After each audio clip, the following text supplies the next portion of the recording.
Halo, gua Angga. Video kali ini gua akan menceritakan sebuah alur film yang berjudul Stream tahun 2024. Film ini mengisahkan sebuah permainan yang cukup mengerikan, bahkan mengerikan banget. Bermain untuk menghabisi nyawa manusia. Sekaligus itu semua dijadikan konten. Waduh, bagaimana kisahnya? Kita langsung aja ke videonya. Film berawal dengan seseorang yang merekam sebuah hotel. Ini adalah Linda, seorang manajer hotel dari hotel yang bernama The Pines. Saat sedang membersihkan karpet dengan vakum, terdengar suara buka pintu. Linda menoleh untuk mengecek, tapi tidak ada siapa-siapa. Mesin vakum Linda mati, lalu terlihat kabel vakum yang putus. Linda pun mengeceknya. Hell. Ini adalah Brad. Dia juga pegawai di sini. Brad mengatakan kalau kabel putus itu diakibatkan oleh tikus yang berada di ruang bawah tanah. Tahu penyebabnya, Linda pun berniat untuk mengecek, tapi Brad menghalanginya. Brad mengatakan kalau tikus itu besar, sangat berbahaya. Brad ingin mengurusnya sendiri dengan memasang jebakan nantinya. Linda pun percaya begitu saja. Brad pun pergi.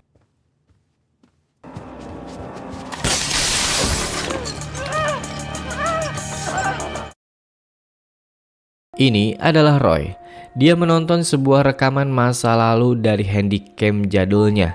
Namun setelah itu kasetnya macet. Roy memanggil Kevin, anak laki-lakinya, untuk memperbaiki kaset yang macet itu. Di sini Kevin sedang streaming. Kevin agak kesel sama ayahnya karena diganggu. Dan kebetulan pada saat itu juga dia mendapatkan penonton yang banyak. 1.200 orang sedang menonton live Kevin. Karena Kevin anak baik, dia menuruti perintah ayahnya. Kevin mencoba memperbaiki handycam jadul milik ayahnya. Setelah itu, bel berbunyi. Polisi datang. Polisi datang membawa seorang gadis dan itu adalah Tyler, anaknya Roy. Tyler tertangkap karena mencuri di minimarket. Tentu ayah mana yang tidak marah melihat hal ini. Roy memarahi Tyler, tapi dia ini agak batu. Maklum, ABG lagi bangor-bangornya. Ellen pun datang mendengar hal itu. Ini adalah istrinya Roy. Tapi Taylor pergi meninggalkan orang tuanya begitu saja. Sedangkan Ellen dan Roy membicarakan kelakuan anaknya di dapur. Ellen mengerti hal ini adalah hal sulit bagi orang tua. Mungkin dengan cara mengajak anak-anaknya pergi berlibur dan menjauhi hal buruk bagi anak-anaknya, itu bisa memperbaiki masalah ini. Roy pun berencana pergi berlibur menginap ke hotel yang bernama The Pines. Ya, hotel ini adalah hotel tempat Linda bekerja.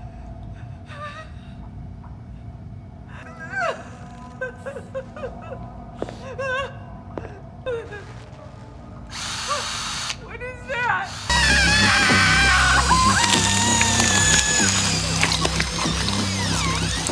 Keluarga Roy sampailah di hotel. Baru aja sampai, Tyler udah genit melihat dua orang anak laki-laki ini. Roy dan Ellen menuju resepsionis untuk mengurus penginapan. Dari sini kita mengetahui kalau penginapan ini benar-benar diperuntukkan keluarga yang ingin quality time saja. Karena di sini tidak ada wifi. Kevin kecewa mengetahui hal ini, sedangkan Tyler sudah asik berkenalan dengan dua orang pria ini. Mereka adalah Theo dan Leo. Waduh, Tyler ini gatel banget. Kebetulan Leo dan Theo mereka menginap di sini juga, berada di kamar 207. Lalu ibunya Tyler menelpon. Tyler pun harus pergi. Saat pergi, ibunya malah nyamperin Tyler. Ellen dan Tyler di sini malah pesan minuman dan duduk. Ternyata Ellen juga genit, sama seperti anaknya. Dia berkenalan dengan Max, penjaga bar di hotel ini. Di sini Ellen meminta kepada Tyler untuk bersikap baik untuk 1 minggu saja selama liburan ini. Dengan terpaksa, dia iya-iya aja. Seorang pegawai hotel hendak pulang selesai bekerja. Ketika dia mau berangkat, dia melihat seseorang dari kejauhan. Orang itu sedang membuat gantungan dari tali. Ibu ini memperhatikannya dan inilah yang terjadi.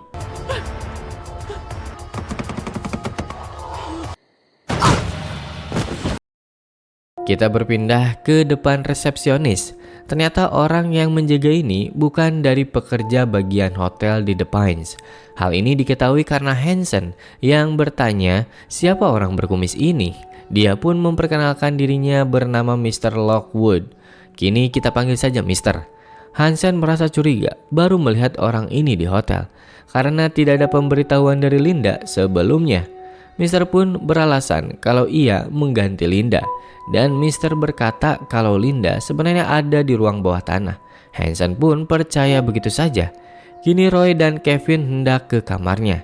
Di tengah dia melihat Brad sedang memasang kamera. Lalu seorang pria mabuk tidak sengaja menyenggol tangganya Brad. Brad terjatuh dan juga kamera yang ia pasang rusak. Lalu pria mabuk ini marah-marah dan mencaci hotel karena hal ini. Setelah itu ia pergi.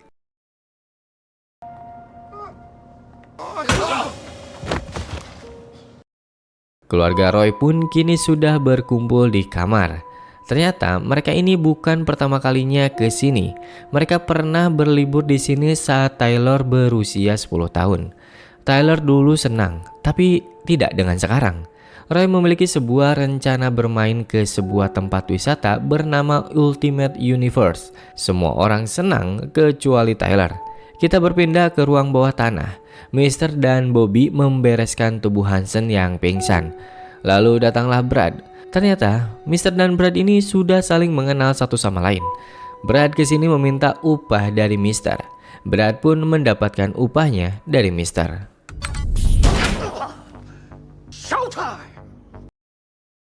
Roy family semua sudah tidur kecuali Tyler. Dia sedang melihat-lihat fotonya dengan Leo. Karena nggak bisa tidur, dia pergi ke kamarnya Leo dan Theo. Di sini Theo sedang melinting. Tyler memperingatinya jangan merokok di sini karena mungkin di kamar ini ada asap detektornya. Tyler menyarankan untuk merokok di lantai atas. Theo nggak mau, tapi Leo setuju. Mereka berdua pun pergi. Di kamar Roy family terdengar suara bising dari kamar sebelah. Ellen membangunkan Roy untuk menegur. Roy pun melakukan itu. Roy kembali ke kamarnya. Ellen dan Kevin tidak tidur lagi karena Ellen menyadari kalau Tyler keluar kamar secara diam-diam. Ellen menyuruh Roy untuk mencari Tyler.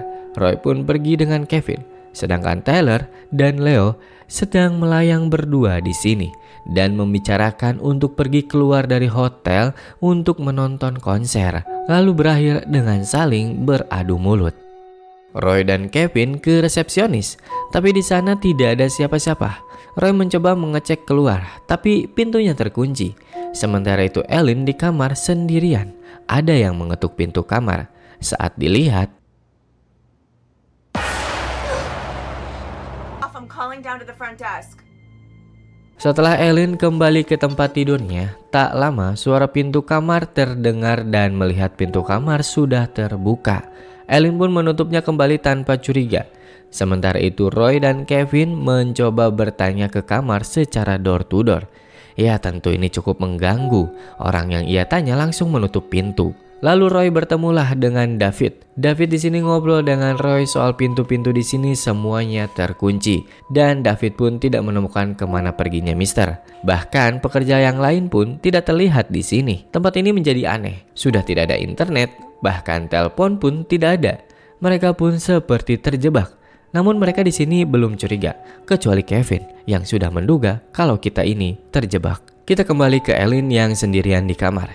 Ellen yang sedang membaca buku terkejut karena tiba-tiba ia dicekik dari belakang oleh orang bertopeng. Ellen mencoba melawan namun perlawanannya tidaklah berarti. Dan ya, Ellen di sini dibunuh oleh orang bertopeng ini. Ternyata pembunuhan Ellen ini dijadikan bahan hiburan dan juga dijadikan konten sedang disiarkan secara langsung oleh Mister. Semua orang yang berada di dalam hotel ini menjadi daftar Mister untuk dibunuh dan ditambah disiarkan secara langsung.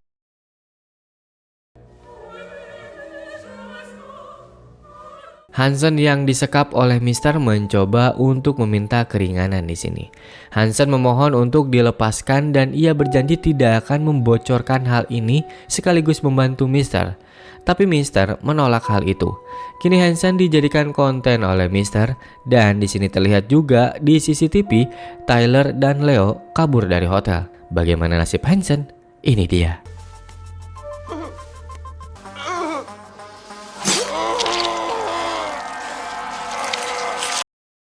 Kita kembali ke Roy dan Kevin. Roy kembali ke kamarnya. Kamarnya Roy sudah terbuka dan juga bercak darah di gagang pintu. Roy masuk ke dalam sedangkan Kevin menunggu di depan pintu. Roy pun datang terkejut melihat istrinya berlumuran darah dan sudah tidak bernyawa. Roy mencoba memanggil 911 tapi di sini tidak ada sinyal sama sekali. Roy keluar menemui Kevin, menyuruh Kevin membawa laptopnya dan pergi mencari kakaknya. Dan pada saat itu juga David datang. Roy agak marah dan curiga pada David. David menenangkannya dan memperkenalkan diri. Ternyata David ini adalah pensiunan polisi yang bertugas selama 25 tahun. David mengajak Roy dan Kevin ke kamarnya. Kevin diberi laptopnya oleh David dan menyuruh Kevin bermain game saja. Kevin di sini belum mengetahui kebenaran yang sedang terjadi. David dan Roy berbicara di kamar mandi. Roy terpukul sekali di sini, ditambah Tyler masih belum ditemukan. David pun mengambil senjatanya. David kembali Roy membicarakan soal Tyler dan kini David membantu Roy untuk mencari Tyler. Sedangkan Kevin ditinggalkan di sini. Roy meninggalkan pesan pada Kevin untuk tidak membukakan pintu dari siapapun kecuali ketukan rahasia yang hanya diketahui oleh mereka berdua. Kita dipertemukan kembali dengan Tyler. Di sini dia sedang berada dalam perjalanan menuju konser musik. Cuma Tyler agak berbeda di sini karena untuk pertama kalinya ia memikirkan orang tuanya. Kita kembali ke hotel. Roy dan David mencari keberadaan Mister. Dia dipantau oleh CCTV yang berada di setiap sudut dalam hotel ini. David juga di sini menjelaskan kalau kejadian seperti ini pernah terjadi sebelumnya. Dan sama, semua orang yang terjebak dibunuh satu persatu tanpa motif apapun. Saat mereka mengecek sekitar,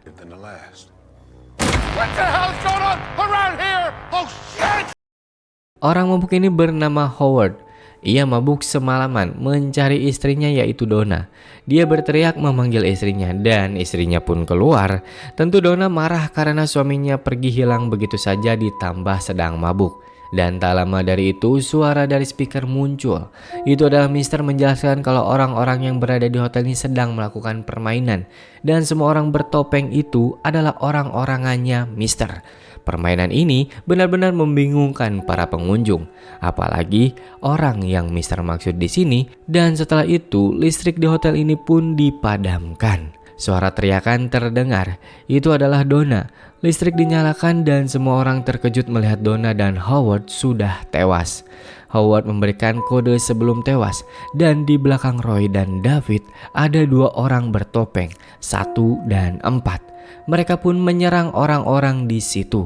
Di sini David terlalu banyak berpikir. Dia tidak menembak. David ini seperti ragu-ragu untuk menembak. Orang yang berada di sana kesal melihat David dan merebut senjatanya. Namun tembakannya malah meleset gak jelas. 1 dan 4 pun menghabisi kakek baju merah. Roy dan David mereka kabur untuk bersembunyi. Sedangkan 4 mencari mereka. Kevin di kamar sedang mencoba mengakses wifi. Ia pun berhasil menghack jaringan di hotel ini dan terhubung dengan internet. Sedangkan di balik layar, Mister sedang asik memperhatikan semua aktivitas di hotel. Dan sebuah peringatan muncul di sini kalau ada yang mengakses jaringan Mister. Mister pun panik melacak IP address yang baru saja terhubung di jaringannya dan ia pun mendapatkannya. Sedangkan Kevin di sini mengakses file yang berada di jaringan tersebut. Kevin memutar sebuah video 4 yang sedang menghabisi seseorang. Setelah itu Mister menghubungkan laptop Kevin dengannya. Mister memuji kehebatan Kevin yang bisa menghack komputernya dan juga jaringannya. Lalu Kevin bertanya kemana pergi ayahnya kepada Mister. Namun Mister malah mengatakan kepada Kevin, apakah ibumu aman atau tidak? Kevin pun langsung pergi meninggalkan kamar. Dan kita berpindah ke para bocil yang berisik di kamar sebelah Roy. Mereka di sini dipertemukan oleh 2 dan 3. Para bocil-bocil ini heran melihat orang-orang ini aneh banget. Tapi ternyata apa yang dilakukan 2 dan 3 justru membuat mimpi buruk bagi mereka. Para bocil pun dihabisi. Kecuali satu, ia berhasil kabur. Sebut saja dia Anna. Anna berhasil menuju tangga darurat. Di sana ia bertemu dengan Kevin. Kevin ingin menuju atas tapi dilarang oleh Anna. Dan muncullah satu, Anna dan Kevin pun lari. Satu mengejar Anna dan Kevin. Anna mencoba meminta pertolongan ke kamar-kamar yang ia ketuk. Namun tak ada jawaban. Anna menekan tombol lift. Satu sudah berada di dekat Kevin dan Anna. Tapi satu ini tidak melakukan eksekusi kepada mereka. Lift pun terbuka. Di dalam ternyata ada 3. Anna pun tertangkap dan Kevin kabur. Sementara Mister terus asik karena pertunjukan ia berjalan lancar. Roy dan David bangkit dari tempat persembunyiannya. Roy mengambil pistol milik David, kini Roy yang memegang pistol. Alasan Roy memegang pistol untuk menjaga anaknya. David pun menyetujuinya. Anna masih terus dikejar dan dikerjai oleh 3. Anna tidak tinggal diam saja, ia pun melawan 3. Mereka pun berkelahi di sini. Dan untung saja Anna menang melawan 3. 2 pun masuk menghampiri ke tempat Anna. 2 terkejut di sini melihat 3 sudah tewas. Sedangkan Anna berusaha lari melalui jendela kecil ini. Dan saat itu juga 3 datang. 3 mencoba menarik Anna, tapi Anna berhasil lolos. Tapi yang terjadi pada Anna adalah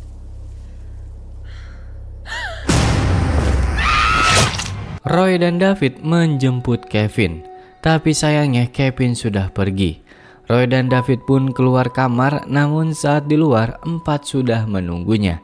Kini 4 melawan 2 orang. Dan tentu 4 unggul karena yang ia lawan adalah seorang bapak-bapak biasa. Tapi meskipun demikian bapak-bapak ini tetap melawan 4. Dan pada saat 4 akan menghabisi nyawa Roy, ini pun terjadi.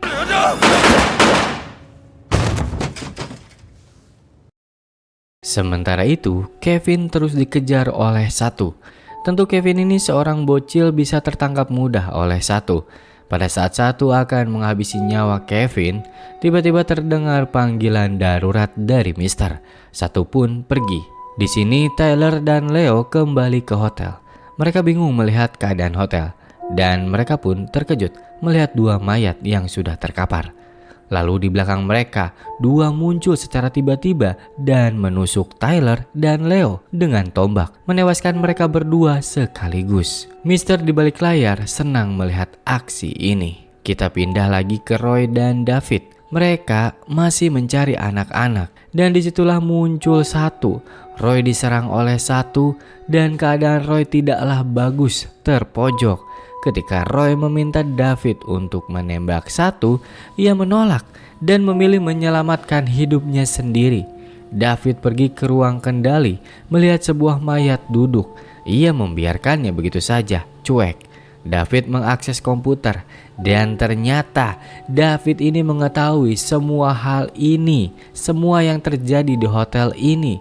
Dia juga ikut serta dalam permainan ini dengan berjudi. Di sana tertulis kalau ia mengincar Roy dan yang akan kabur dari permainan ini adalah dia sendiri. Jika ia berhasil, dia akan mendapatkan $200.000. David melihat Roy yang sedang berkelahi dengan 1. David berharap Roy mati terbunuh. Namun Roy terus berusaha. Roy sadar tidak ada kamera di sini. Dia membanting 1 ke tempat di mana David tidak bisa mengetahuinya. Dan setelah itu, 1 keluar sebagai pemenang di sini. David pun senang. Dalam keadaan senang itu, mayat di belakang ternyata bukan Hansen, tapi seseorang yang bertopeng lagi. Orang itu pun langsung menusuk David dan ternyata itu adalah Mister. Mister dan David ternyata sudah saling mengenal, bahkan mereka berteman. Ternyata David ini bertaruh di sini dan memanipulasi permainan sehingga ia menang dalam permainan ini. Mister pun kecewa dengan hal itu dan menghabisi David. Mister melihat ke monitor, kini tersisa 1 orang, yaitu Kevin. Dan Kevin bisa menjadi pemenang dalam permainan ini. Mister memberikan pengumuman kepada 1 dan 2 kalau siapa saja yang bisa membunuh Kevin akan mendapatkan imbalan dari Mister. 1 dan 2 pun mencari Kevin. Saat di perjalanan mereka berdua pas-pasan, tapi tidak berkelahi di sini. Sementara itu, Tyler ternyata masih hidup. Ia tidak tertusuk parah seperti Leo. Dan kini 1 masuk ke dapur. Disinilah tempat Kevin bersembunyi. 1 berhasil menemukan Kevin, dan saat Kevin kabur ketakutan, ternyata 1 ini adalah Roy. Kevin diminta Roy untuk berpura-pura mati. 2 pun datang ke dapur. Dia sedikit terlambat menemui Kevin, tapi Mister di balik layar mencoba mengecek 1. Dan Mister pun terkejut karena itu adalah Roy. Mister pun memerintahkan 2 untuk membunuh mereka. Roy pun bertarung. Roy terpojok oleh 2, namun Kevin ikut membantu dengan menusuk 2. Roy mengembalikan keadaan. 2 berhasil dikalahkan dengan cara dibakar. Mister kesal dengan kejadian ini. Kini ia akan membereskan masalah ini sendirian. Roy dan Kevin mencoba kabur melalui pintu utama. Mister datang. Mister marah di sini karena permainannya dihancurkan oleh Roy. Dan banyak penonton kecewa juga kehilangan uang karena kekacauan yang dibuat oleh Roy. Permainan ini merupakan permainan gladiator. Siapa yang bisa bertahan terakhir berarti ia adalah pemenangnya. Mister terus bicara menyinggung Roy dan akhirnya ia pun menyerang. Namun Roy berhasil melawan balik dan menghabisi nyawa Mister. Kini Roy dan Kevin selamat. Tapi hal ini pun terjadi. You're okay. Ternyata Mister masih hidup. Kini Mister berhadapan dengan Tyler. Mereka berkelahi, tapi untungnya Tyler bisa menghabisi Mister. Singkat cerita, keesokan paginya sudah ramai. Polisi dan ambulans juga datang. Tyler dan Kevin di sini dia dihampiri oleh detektif. Setelah itu ternyata ditemukan 2 yang masih hidup, hanya mengalami luka bakar doang. Kevin dan Tyler diberi minum oleh anggota medis. Tapi betapa terkejutnya, ternyata anggota medis itu memenangkan taruhan. Dan juga ternyata streaming pertunjukan tersebut dinikmati banyak orang, bahkan pejabat sekalipun. Dan kini film pun tamat. Oke teman-teman, bagaimana dengan film ini? Jujur, film ini tuh banyak adegan gore-nya yang membuat gua bingung mengedit video ini. Tapi film ini juga mengajarkan kita bahwa waktu itu adalah hal yang berharga dan orang tua adalah nomor 1. Bagi yang belum subscribe, silahkan subscribe dan like video ini. Jika suka, gua Angga, terima kasih.